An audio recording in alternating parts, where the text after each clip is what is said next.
السلام عليكم ورحمة الله وبركاته. أبنائي طلبة وطالبات الصف الرابع، أهلا وسهلا بيكم حبايبي في فيديو جديد. النهاردة هنحل مع بعض قيم نفسك صفحة 81 و 82 من كتاب سلاح التلميذ لغة عربية الصف الرابع. ما تنسوش يا حبايبي تحطوا لنا لايك للفيديو، أكون متشكرة جدا ليكم. عندك كلمة اشتراك تحت الفيديو كده باللون الأحمر، اضغط عليها وبكده تكون اشتركت في القناة عشان كل فيديوهاتنا الجديدة من حل التدريبات والواجبات توصل لكم إن شاء الله. يلا بينا نقول بسم الله. بيقول لك هنا التعبير الكتابي: اكتب رسالة شخصية لزميل لك في حدود 70 كلمة بتهنئوا فيها باختياره رئيس فريق الإذاعة المدرسية وبتشجعه على مزيد من الجهد والإصرار. هتقول له: عزيزي أحمد، من أعماق قلبي على اختيارك رئيسا لفريق الإذاعة المدرسية. هذا الإنجاز بيعكس تفانيك وجهودك المستمرة. أتمنى لك التوفيق في هذا الدور الجديد وأشجعك على مواصلة العمل بجد مع أطيب التمنيات أمامي. اكتب اسمك واكتب أي اسم أنت ترسل له رسالة. القراءة: اقرأ الفقرة التالية: قد أكون صغيرة السن لكنني كبير. قد أكون صغير السن لكنني كبير بأحلامي. أحلم بأشياء كثيرة، مثل أن أكون رائد فضاء بيسبح في الفضاء، أو عالما مخترعا مبتكرا. أبالغ كثيرا في أحلامي لدرجة أنني قد أنسى الواقع، وقد أثار ذلك قلق والدتي فقالت: أحب أن أراك تحلم. فالأحلام جميلة وعالمها ممتع وشيق، ولكن تحقيق تلك الأحلام يكون بالعمل الجاد وحسن التخطيط على أرض الواقع. قررت البدء والعمل الجاد مع الحفاظ على أحلامي الكبيرة في قلبي. استخرج من الفقرة معنى أمنياتي يعني أحلامي. مضاد الخيال عكس الواقع. مفرد الأعمال العمل. اختر الإجابة الصحيحة مما بين القوسين. شعرت الأم بالقلق من بعد ابنها عن أرض الواقع. قرر البطل في الفقرة أن يعمل بجد ليحقق أحلامه. ما الذي يساعد البطل على تحقيق حلمه؟ كما فهمت من الفقرة: العمل الجاد وحسن التخطيط على أرض الواقع. العمل الجاد وحسن التخطيط على أرض الواقع. القواعد النحوية: صنف الكلمات الملونة في الجدول حسب نوعها.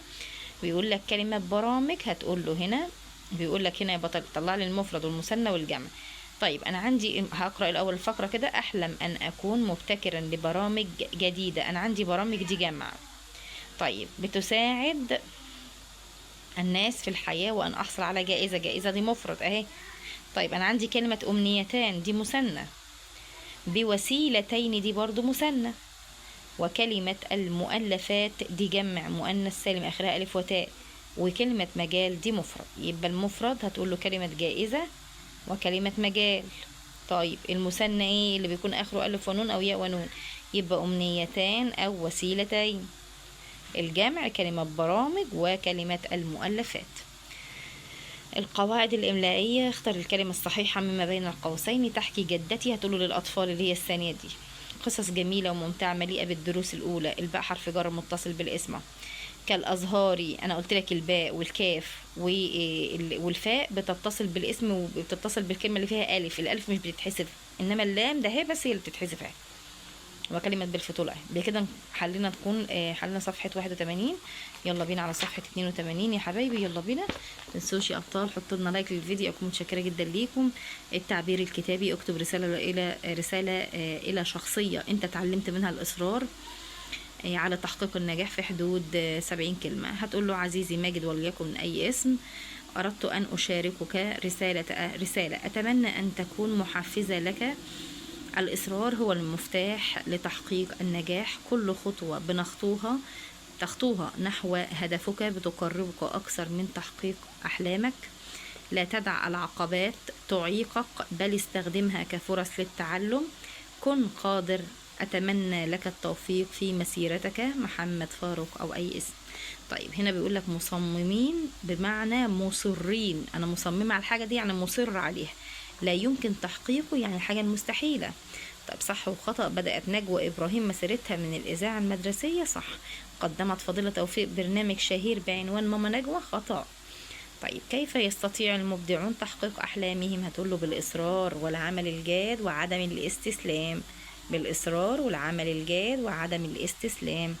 القواعد النحوية: كلمة مذيعة يا بطل، هذه مذيعة ماهرة، أنا عندي مذيعة دي مفردة. الطبيبان بارعان، بارعان دي مثنى. الطالبات متفوقات، الطالبات دي جمع مؤنث سالم. هذه قصص مشوقة، قصص دي جمع تكسير. القواعد الإملائية: صوب الأخطاء الإملائية في الكلمات الملونة بالإصرار تكتب بهذا الشكل. أنا قلت لك الب واللاء، الب والكاف والفاء بتتصق بالكلمة ويكون فيها الألف أهي، اوعى تحذف الألف. انما ليه الحرف الجر اللي هو اللام بيلتصق على اللام على طول، ما بيبقاش فيه الف وراه. كالنجمة فالوقت اهو. حبايبي احنا حلينا مع بعض قيم نفسك.